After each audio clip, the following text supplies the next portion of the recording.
వైఎస్ఆర్ కాంగ్రెస్ అధినేత వైఎస్ జగన్మోహన్ రెడ్డి ప్రజల్లోకి బలంగా వెళ్లేందుకు ప్రయత్నాలు చేస్తున్నారు. అందులో భాగంగా పార్టీ శ్రేణులతో ఇటీవల సమావేశమయ్యారు. కూటమి ప్రభుత్వ వైఫల్యాలను ప్రజల్లో ఎండగట్టాలని పిలుపునిచ్చారు. తాను సైతం ప్రజల్లోకి వస్తానని, ఒక్కో కుటుంబం ఎంత నష్టపోయింది చెబుతానని మీరు కూడా చెప్పాలని సూచిస్తున్నారు. అయితే ఓన్లీ చంద్రబాబును మాత్రమే జగన్ టార్గెట్ చేస్తున్నారు.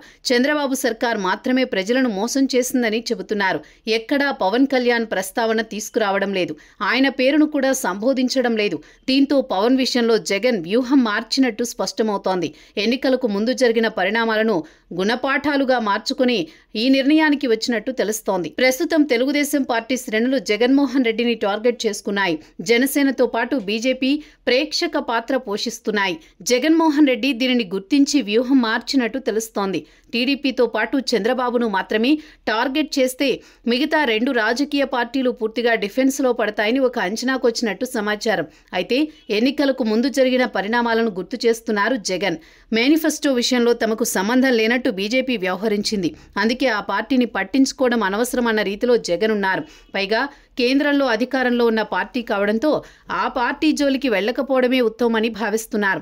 అయితే సూపర్ 6 హామీలతో పాటు కూటమి మేనిఫెస్టో బాధ్యత తమదే అని చంద్రబాబుతో పాటు పవన్ హామీ ఇచ్చారు. కానీ ఏడాది పాలనలో అమలు చేయకపోవడాన్ని లోపంగా గుర్తిస్తున్నారు జగన్. అయితే ఇక్కడే వ్యూహం మార్చారు. కేవలం చంద్రబాబు సర్కారు ప్రజలను మోసం చేస్తుందని విమర్శలు చేస్తున్నారు. ఇచ్చిన హామీలను మరిచి చంద్రబాబు వ్యవహరిస్తున్నారని చెబుతున్నారు. పవన్ ప్రస్తావన లేదు. ఎన్నికల ముందు చంద్రబాబు కంటే పవన్నే టార్గెట్ చేయడంతో వైసీపీ చాలా నష్టం జరిగింది. ఆ డ్యామేజ్ను గుర్తుంచుకునే జగన్ ఇప్పుడు కేవలం చంద్రబాబుపై గురిపెట్టినట్టు తెలుస్తోంది. అటు పవన్ సైతం సైలెంట్గా ఉన్నారు. జన సైనికులు సైతం ఎక్కువగా ప్రేక్షక పాత్ర పోషిస్తున్నారు. ఇప్పుడు కేవలం చంద్రబాబును టార్గెట్ చేసుకుంటే జనసేన శ్రేణులు సైడ్ అవుతాయని, ప్రజల్లోకి కూటమి వైఫల్యాలను తీసుకువెళ్లగలమని జగన్మోహన్ రెడ్డి భావిస్తున్నట్టు సమాచారం. మొత్తానికైతే ఎన్నికలకు ముందు జరిగిన పరిణామాలను గుణపాఠాలుగా మార్చుకున్న జగన్ కొత్త వ్యూహాలతో ముందుకు వెళుతున్నారు. మరి అవి ఎంతవరకు వర్కౌట్ అవుతాయో చూడాలి.